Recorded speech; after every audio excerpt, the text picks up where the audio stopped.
Buongiorno cari amici, benvenuti anche oggi nella piccola live splash del vostro Maretto Veneziano. Oggi parleremo dei tempi di realizzazione, dei tempi di entrata in esercizio, dei tempi di, come si suol dire, di lavoro, e di effetto, no?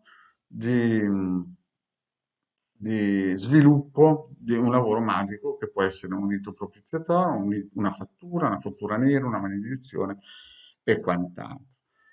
Ma prima di fare questo, il vostro benedetto veneziano vi chiede di iscrivervi al canale YouTube della nostra Ildegarda, al canale YouTube del vostro benedetto veneziano, di venirci a trovare nei nostri gruppi social. Stiamo rilanciando il gruppo Face, Radionica, Radiestesia, Teologia ed Ermetismo. Siamo più di 1400 e se non ci sei ancora iscritto, i link sono sotto qui in descrizione. In più abbiamo il sito del capitano. Intervista, qui sotto il link in descrizione per raggiungerlo. Ci sono più di 20 ebook gratuiti che spiegano la radionica, radiostesia e anche degli ebook sempre gratuiti da scaricare che parlano di magia e vari riti operativi gratuiti. Poi abbiamo una sezione shop, ne hanno già scaricato 150.000 di ebook. Il vostro maledetto ha già regalato qualcosa all'umanità come più di 2 milioni di circuiti e quadranti radiostetici con tante spiegazioni. E in più in questo canale ci sono più di 1400 pillole di spiegazioni sul il campo esoterico. Bene, iniziamo un po' questa piccola pillola perché ci sono molte persone che mi contattano perché magari hanno visto dei fuochi d'artificio sui social o magari hanno telefonato a qualcuno o a qualcuna che faceva le carte e magari si improvvisa fra una pipatina, un bollito e un talk show alla TV del regime o un giochino su Face, no? Si improvvisa a fare riti operativi e le spara proprio. Allora, quando uno entra nel settore esoterico, la prima cosa che incomincia a vedere è che tutto costa. Lo ripeto, quando uno entra nel mondo esoterico, quello vero, quello importante, incomincia a vedere che tutto costa.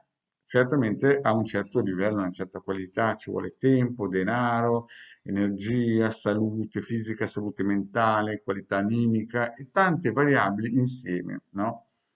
Che creano il mago o l'esoterista in gamba. Chiaro, come mi diceva una grandissima gente, ci sono tre tipologie, quelli bravi e quelli un po' claudicanti.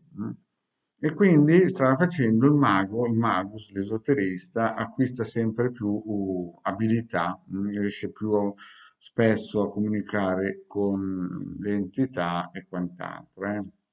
Più è bravo, chiaramente più riesce a salire. E però il problema cos'è? Che la gente, quelli da TikTok o da New Age o dalla serie Vogliamoci tutti bene o quelli delle paroline, l'assunto quantico, roba del genere, penso che basta comprare un libro, fra un bollito, una telenovela e robe del genere e le cose vengono fatte. Nella realtà, quando si entra sia come operatore, sia come cliente, come utente, ci si rende conto subito che al di là di queste cose che si leggono da fuochi d'artificio, chiaramente può esistere il colpo fortunato, come ho sempre spiegato, può esistere il karma, come ho sempre spiegato, ma ci sono delle variabili che non sono né karma né colpo fortunato, bisogna lavorare soldi. In altre parole, le piramidi non ne hanno fatto in 2 giorni, neanche la Torre Eiffel, e quindi bisogna lavorare sodo, perché quando si entra nel mondo delle energie sottili è come sparare nel vuoto se uno non ha le conoscenze giuste. E si devono usare ad esempio le fasi lunari per avere più energia al momento giusto e meno energia al momento giusto. Quando si inizia, ad esempio, io parlo del lato dell'esoterista, no? Quando uno entra nell'esoterismo, all'inizio arriva come un incendiario, no? Tutto motivato, pensando che la cosa sia facile. Dopo un po', quando inizi a operare, incominci a vedere che gli incominciano a mancare le energie, proprio come se andassi in fabbrica o in una miniera a lavorare sotto a 2000 metri sottoterra. Incominci a capire che quelle cose che aveva sentito o visto nei vari talk show oppure sui vari social, no? Della serie mi chiamo con un nome altosonante, roba del genere, sono tutte, insomma, lasciano il tempo che trovano, no? E poi si rendono conto che magari dopo un'operazione magica sono consumati, cioè si devono andare a riposare perché è come se avesse investito un treno, proprio perché quando si opera non viene giù niente del cosmo gratis, bisogna sempre controbilanciare a livello psicofisico, psicoenergetico e psicologico. In altre parole, è un lavoraccio. E poi ci sono i costi altissimi, i costi del materiale, i costi del posto, i costi del tempio, insomma, tutte queste cose che vanno a sommarsi a questo lavoro, che tra l'altro per chi gli piace è il lavoro più bello del mondo, perché puoi aiutare le persone. Ma purtroppo quando le persone si avvicinano, penso che sia un lavoro proprio perché si è passati come un pendolo, no? Una volta se lo potevano permettere solo i re, gli imperatori, i faraoni, proprio perché era difficilissimo riuscire a fare una cosa del genere. Oggigiorno, no? Siamo passati dall'altra parte, tutti non sanno cosa fare, si alzano la mattina, si riciclano in un modo usato, sicuro, e si mettono a fare il veggente, il cartomante, roba del genere. E qui il problema è che la gente, ad esempio, quando raggiunge il maghetto, pensa che in 28 giorni si possa disfare e ricostruire il mondo. Nella realtà, quando viene fatta un'operazione, un rito propiziatorio, ci vogliono come minimo, ma io dico come minimo 9 mesi, e dopo si incomincia a vedere i risultati. Lo ripeto, 9 mesi, come la nascita di un bambino, è come buttare un seme sottoterra e lasciarlo germogliare. E non bisogna più pensare a niente. Certo che molte persone arrivano che oltre ad aver creato loro il guaio, non sanno che altri guai, magari faccio un esempio, o per un posto di lavoro o per una questione di cuore, non sanno che guai è anche l'altro e ci vengono a dire la metà della realtà, no? E si lavora su una metà della realtà molte volte e si aspettano in 28 giorni dei risultati che non potranno mai, mai, lo ripeto ancora, mai esistere proprio perché si va a lavorare in un campo che ci sono tantissime altre forze energetiche, non sono mica quelle del Marietto della Hildegard, ci sono montagne da spostare. Però una cosa è sicura, e qui lo dico e lo ripeto, quando un'operazione magica fatta bene viene lanciata, e lo ripeto, quando un'operazione magica fatta bene viene lanciata di protezione sull'attività, di protezione sul denaro, di protezione su qualsiasi cosa voi volete, alla fine arriverà a segno. Ci metterà un mese, dopo 9 mesi, 2 mesi, 3 mesi, 3 anni, ma alla fine andrà a segno. Io ho visto dei lavori lanciati eh, a 7 anni e sono arrivati a segno a 19 anni. Ci hanno messo praticamente quasi 11 anni ad arrivare a segno. Sembrava impossibile, no? Perché è una cosa veramente ed è arrivato a segno. Io ho visto lavori lanciati quando io avevo 14 anni, sono arrivati a segno dopo 20 anni, 28 anni addirittura. Perché quando viene lanciata, neanche chi la lancia riesce più a fermarla molte volte, se è fatta bene. Quindi, quando un'operazione magica, è vero, ritorno al discorso di prima, l'operatore del settore, l'operatore magico, deve avere un fisico eccezionale, una mente eccezionale, saper lavorare con le energie in un modo importante. Dal cielo non viene giù gratis, quindi ci vuole sempre uno scambio di energie. Per farvi solamente un esempio, una candela che sia operativa ci vuole un mese di preparazione. Lo ripeto, una candela che sia una candela per essere operativa ci vuole un mese di operazione per preparare una candela. Figuratevi il resto. La spada, gli incensi giusti, il cerchio, il tempio, la purificazione, la consacrazione, insomma, tutte queste cose qua, oltre alla conoscenza, la qualità animica e tutto questo, e più le energie fisiche e la salute mentale.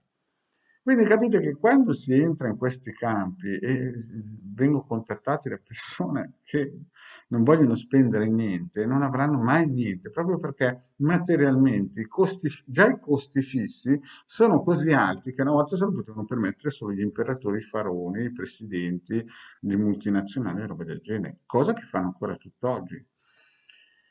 Quindi, cosa voglio dire con questo? Che quando un'operazione magica viene lanciata, se fatta bene, con tutti i crismi, con tutte le cose, va a segno di sicuro. Magari non ci mette 9 mesi, magari ci mette 3 anni, ma alla fine viene. Io ho visto operazioni lanciate che sembrava che era impossibile che arrivassero a segno, ma vanno a segno sempre. Anche se, infatti, alcune volte io le vedevo che Mm. Sarebbero arrivate se, ad esempio, faccio un'idea. Io a 7 anni e mezzo ho visto che sarebbe arrivato a segno a uno che mi faceva della VUA a me quando io avrei avuto 26 anni. Lo ripeto bene, io a 7 anni e mezzo a uno gli ho detto guarda che a 26 anni tu andrai alla cassa a pagare il biglietto per quello che hai fatto. Lui pensava, perché era mister di quel periodo lì, di essere onnipotente, a 26 anni gli è arrivato il conto con gli interessi di praticamente 19 anni. Capite? Quando una cosa è lanciata, ma anche se la lancia un bambino di 7 anni, no? Se la sa fare, no? Perché carica, ce l'ha dentro, può farsela, capite? Andrà a segno. Quindi è vero che ci vuole tempo molte volte, ma quando uno fa fare da un bravo esoterista un'operazione o di slegamento o d'amore o sugli affari, su prestazione della ditta, alla fine andrà sempre a segno. Ci metterà il suo tempo, magari perché ci sono delle energie che quando si è iniziato il lavoro non si erano calcolate, ma alla fine il risultato si porterà sempre a casa. Mm? Invece, quando una persona è attaccata, perché ci sono molte persone che sono anche attaccate e non se ne rendono conto, ci sono molte persone che gli capita di tutto, no? Molte volte perché sono andati magari a abitare in posti che non erano secondo il loro karma, cioè nel senso hanno voluto magari un appartamento, faccio un esempio, un appartamento o un pagare poco, una casa costruita in un terreno malsano, no? Dove ci sono sotto delle frequenze, delle falde, insomma c'è sotto qualcosa, sotto quel terreno terribile e queste persone qui praticamente hanno contro, tra virgolette, chiamiamole maledizione, questa autofatturazione, perché in fondo se lo sono cercati loro quel posto lì. Oppure geni che sono nelle case o nelle scale. Io quante volte vado in palazzi, sento proprio delle presenze importanti che gli altri non sentono, ma io in quel palazzo lì mica ci andrei a abitare. Infatti ogni tanto qualcuno si ammazza, roba del genere. A me capita spesso capitava spesso di andare a trovare qualcuno e mi rendevo conto che la situazione. Una volta sono entrato in una casa di una committente che ho tremato per 2 ore, tremato proprio fisicamente perché sentivo delle forze terribili. Infatti poi quella committente mi ha detto che al piano di sopra si era fatto una buca a qualcuno. Mm? Bene, cari amici, grazie di avermi ascoltato fino a qui e vi raccomando, ogni sera alle 18:30 Manetto Veneziano su Bile Interattive gratuiti. Grazie, alla prossima, ciao.